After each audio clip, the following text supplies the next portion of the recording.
mengungkap cerita misteri hanya di Mirror Horror. Selama puluhan tahun, pabrik gula ceper di Klaten berdiri kokoh, menggiling tebu dan menggiling nasib para pekerjanya. Tapi sejak berhenti beroperasi tahun 1997, bangunan tua itu berubah menjadi lahan sunyi yang menyimpan lebih dari sekadar kenangan.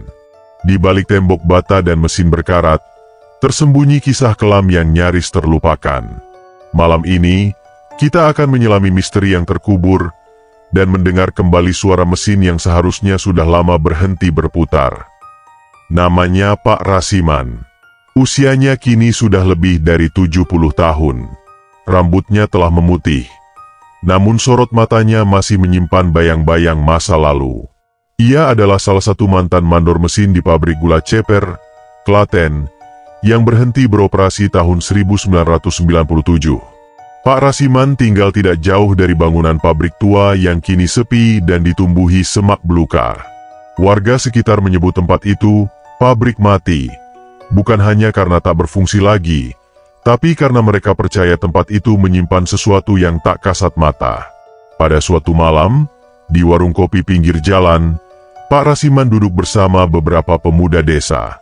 Setelah beberapa teguk kopi dan obrolan ringan, salah satu pemuda, Bowo, beranikan diri bertanya, "Pak, bener nggak sih dulu waktu kerja di sana, pernah ngalamin yang aneh-aneh?"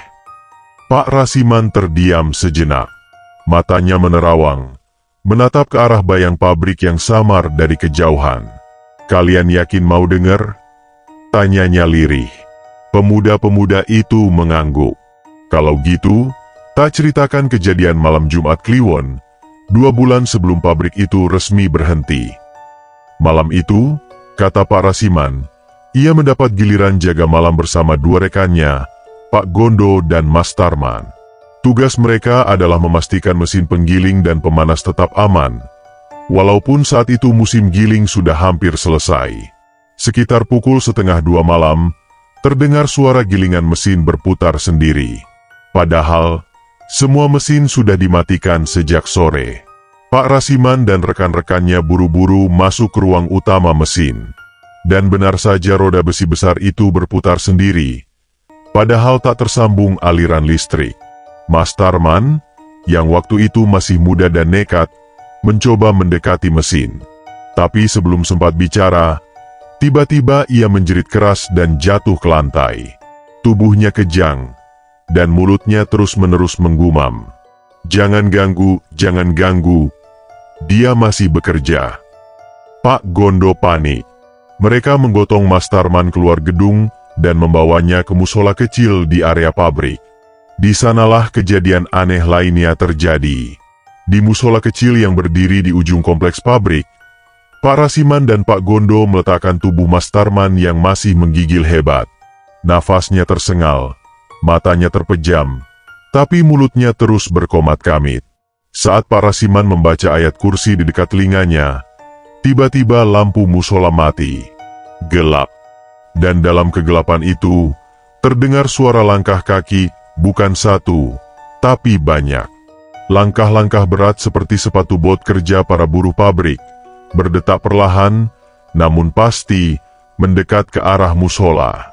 Pak Rasiman refleks menyalakan senter kecil dari sakunya. Ia arahkan ke pintu musola, kosong. Tapi langkah itu terus terdengar. Detak sepatunya bahkan terasa seperti berputar mengelilingi mereka. Pak Gondo, yang lebih tua dan dikenal sebagai orang paling berani di antara mereka, membuka pintu musola dan menerobos keluar sambil berteriak, "Siapa di sana? Jangan main-main malam begini." Namun yang terdengar hanya angin malam menyapu dedaunan kering dan suara samar-samar. Seperti seseorang menggumam lagu kerja tua, lagu yang biasa dinyanyikan para buruh pabrik saat menggiling tebu. Tebu dipotong, giling berputar darah dan keringat, tuk anak istri. Suara itu membuat bulu kuduk Pak Rasiman berdiri. Ia tahu lagu itu. Ia pernah menyanyikannya puluhan tahun lalu, saat pabrik masih penuh kehidupan. Tapi suara yang terdengar itu bukan dari orang hidup. Malam itu, Mas Tarman akhirnya sadar menjelang subuh. Namun setelah kejadian itu, ia memilih mengundurkan diri. Katanya, ada sosok tinggi besar berseragam kerja pabrik yang menampakkan diri di balik mesin, memandangi mereka dengan mata kosong. Sosok itu berkata padanya, "Ini bukan waktumu bekerja di sini. Tempat ini masih milik kami." 2 bulan setelah kejadian itu, tepatnya pertengahan 1997, pabrik gula Ceper resmi berhenti beroperasi. Alasannya karena kerusakan mesin besar dan biaya tak sebanding. Tapi sampai hari ini, Pak Rasiman percaya ada alasan lain. Pabrik itu nggak pernah benar-benar tutup. Katanya lirih pada pemuda-pemuda di warung kopi. Mereka masih bekerja, tapi bukan kita yang bisa melihat. Dan sejak saat itu, setiap malam Jumat Kliwon, warga sekitar mengaku masih mendengar suara mesin tua berputar sendiri. Bahkan beberapa orang melihat bayangan para pekerja lama, lengkap dengan seragam lusuhnya, berjalan perlahan menuju ruang produksi. Beberapa hari setelah kejadian malam Jumat Kliwon itu, Pak Rasiman tak bisa tidur. Ia merasa terus diawasi. Kadang, di tengah malam, terdengar ketukan di jendela rumahnya padahal tak ada siapapun di luar. Lalu suatu sore, datang seorang pria tua ke rumahnya. Pria itu membawa tongkat, mengenakan belangkon usang, dan mengenalkan diri sebagai Mbah Karyo, mantan juru kunci pabrik saat zaman Belanda. "Aku dengar kau lihat mereka." "Ya, Rasiman. Mereka yang tak pernah diberi upah terakhirnya." Pak Rasiman tertegun. Ia belum pernah bicara ke siapapun tentang penglihatannya. Tapi Mbah Karyo sudah tahu semuanya. Lalu duduklah mereka berdua di teras, dan Mbah Karyo mulai menceritakan kejadian kelam tahun 1947. Saat itu, pabrik gula Ceper masih dikuasai Belanda, meskipun suasana politik Indonesia sudah bergolak pasca kemerdekaan. Para pekerja pribumi dipaksa bekerja siang dan malam, tanpa cukup istirahat, tanpa gaji yang layak. Yang menolak, disiksa di ruangan bawah tanah pabrik, ruang yang kini sudah ditutup dengan tembok beton. Suatu malam, seorang pekerja muda bernama Sarwo memberontak. Ia memimpin kelompok kecil buruh untuk melakukan sabotase mesin gilingan. Tapi niat mereka bocor. Pasukan Belanda menyerbu malam itu, dan terjadilah pembantaian diam-diam. 12 pekerja hilang tanpa jejak. Namun, kata Mbah Karyo, mereka tak pernah benar-benar mati. Tubuh mereka mungkin dikubur diam-diam di ruang bawah pabrik, tapi arwah mereka masih bekerja, menuntaskan pekerjaan yang tak pernah dibayar. Setiap Jumat Kliwon, mereka keluar, bukan untuk menakuti, tapi mencari upah terakhir mereka, dan menagih janji. Pak Rasiman mendengarkan dalam diam. Tapi hatinya mulai paham mengapa mesin itu bisa berputar sendiri, dan mengapa Mas Tarman seakan dirasuki. Namun sebelum Mbah Karyo pergi, ia sempat berpesan, "Jangan pernah dekati ruang bawah pabrik, Rasiman. Ada sesuatu yang disegel di sana, sesuatu yang kalau dibuka, bukan cuma mereka yang bangun." Dan sejak hari itu, Pak Rasiman menyimpan rasa penasaran. Ia tahu lokasi pintu menuju ruang bawah itu, di balik dinding bata belakang gudang mesin tua.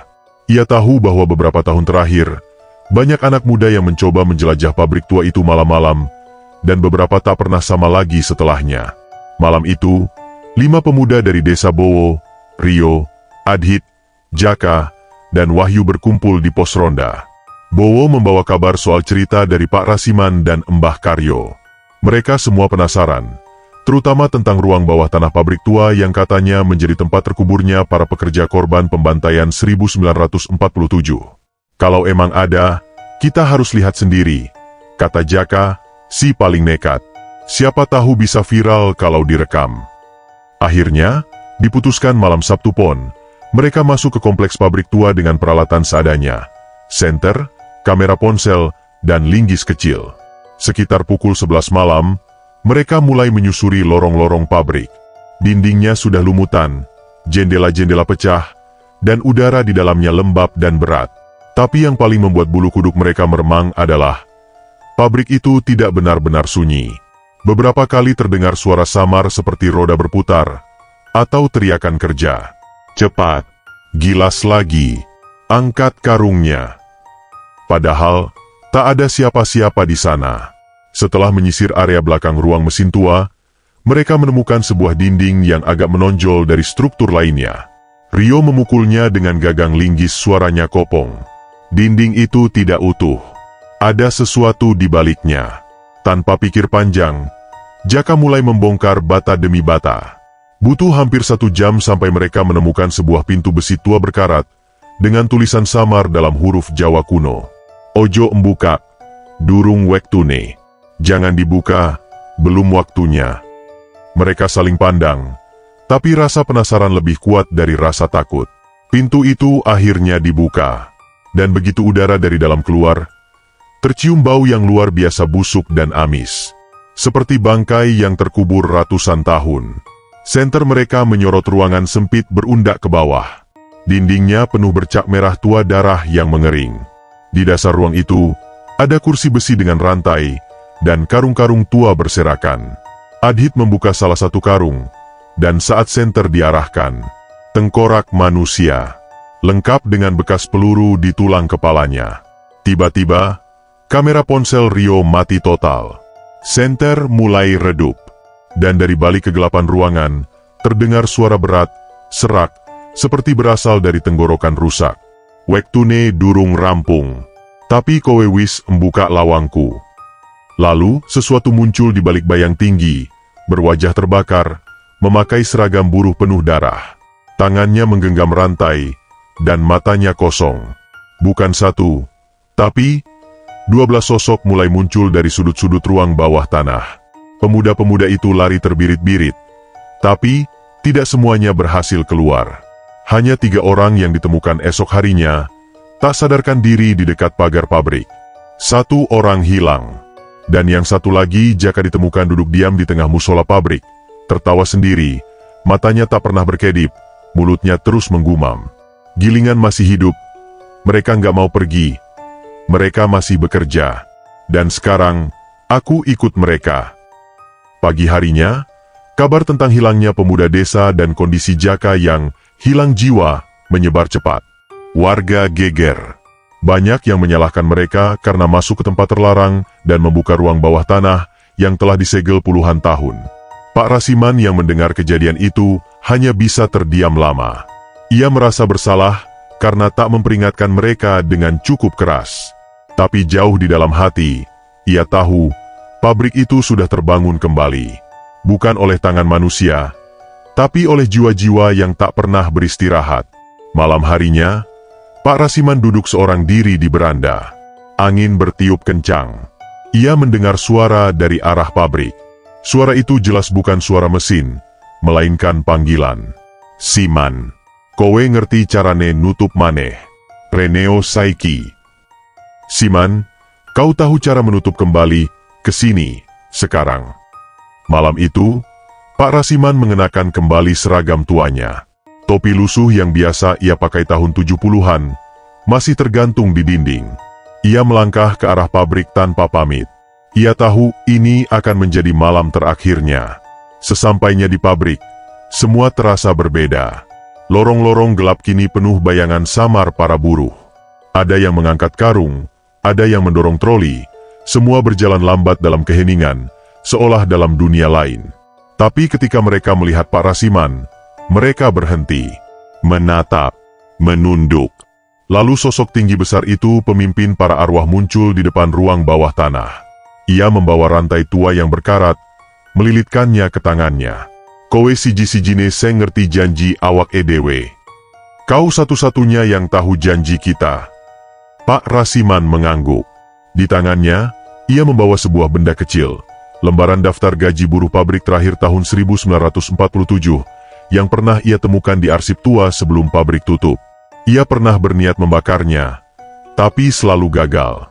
Kini ia tahu, inilah kunci penutupnya. Ia masuk ke ruang bawah tanah sendiri. Di sana, Ia meletakkan lembaran itu ke atas meja besi, menyalakan lilin kecil, dan membaca doa yang diajarkan Mbah Karyo dahulu. Tangannya gemetar. Suara-suara mulai berdatangan lagi. Roda berputar. Teriakan. Suara tangisan. Jerit minta tolong. Tapi Pak Rasiman tak goyah. Ia terus membaca, sampai semuanya hening. Dan saat fajar mulai merekah di ufuk timur, pabrik itu kembali diam. Tak ada suara, tak ada bayangan, tak ada jejak. Esoknya, warga menemukan pintu besi ruang bawah tanah tertutup rapat, bahkan terkunci oleh rantai tua yang tak bisa dipotong. Di depan pintu, ada selembar kain lusuh bekas seragam mandor pabrik dan topi tua milik Pak Rasiman. Pak Rasiman tak pernah kembali. Tapi sejak malam itu, tak ada lagi suara mesin, tak ada penampakan, tak ada kejadian aneh di pabrik ceper. Hanya satu hal yang tak berubah, pintu ruang bawah itu masih tertutup. Dan di atasnya, terukir kalimat baru yang entah ditulis siapa. Wis rampung. Ojo diganggu. Sudah selesai. Jangan diganggu. Kini, pabrik itu memang tak lagi beroperasi. Tapi bagi sebagian orang, tempat itu tak pernah benar-benar sepi. Mesin yang konon sudah berkarat, kadang masih terdengar berputar di malam tertentu. Dan nama Pak Rasiman, tinggal kenangan yang mengingatkan kita bahwa ada janji lama yang tak boleh diingkari. Karena di tempat itu, waktu tak berjalan seperti biasa dan arwah yang bekerja belum tentu siap berhenti. Demikianlah cerita horor pada video kali ini. Terima kasih sudah menonton video ini. Jangan lupa untuk like, komen, dan subscribe. Serta nyalakan juga notifikasinya agar tidak ketinggalan untuk video-video selanjutnya.